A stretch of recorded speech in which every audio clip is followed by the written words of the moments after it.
هاي، وش هالخرابيط اللي قاعد تسويها؟ والله ما في مثل الشاي. بس حطه على النار وانتظر يغلي ويخلص على طول، بدون ميزان وحركات ما لها داعي. ايه، خليكم انتم يا حقين الشاهي، وش عرفكم بالمزاج؟ القهوة هذه ما يشربها الا اصحاب المزاج والذوق الرفيع. اوف، اما مرة واحدة اصحاب المزاج والذوق الرفيع.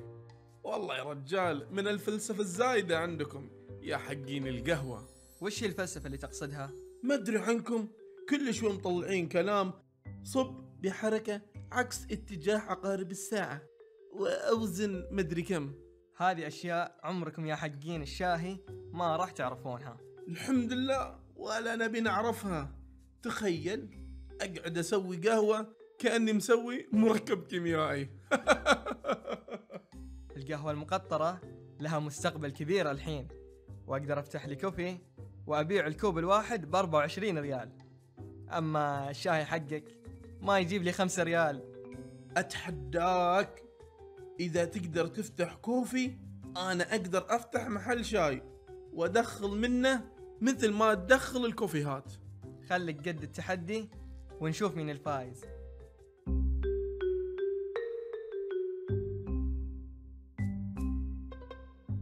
يا خريستا. كيف الطلبات وياك؟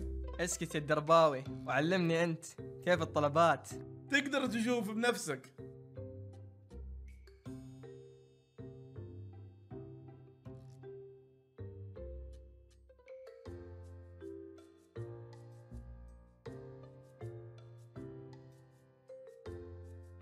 لازم اخلي الكوفي يصير زحمة اليوم وافوز بالتحدي.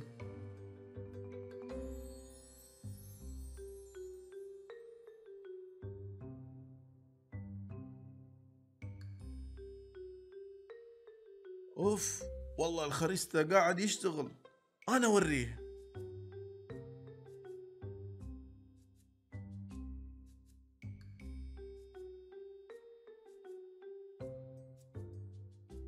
تصدق يا محمد، بعد ما نجح مشروع محل الشاي والكوفي أدركت إن كل شخص له ميوله وهو حر فيه.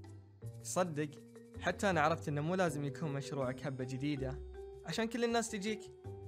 ممكن تاخذ فكرة موجودة من زمان وتطورها مثل ما سويت في محل الشاهي. صحيح، حتى مشروع الهبات مثل كوفيك نجح، وهذا ما يعني إنه في مشروب معين لازم كل الناس تتفق على حبه. صحيح، في ناس تحب تشرب القهوة المقطرة، ناس تحب تشرب الشاهي، لكل شخص مشروبه المفضل بدون ما يقلل من المشروب الثاني.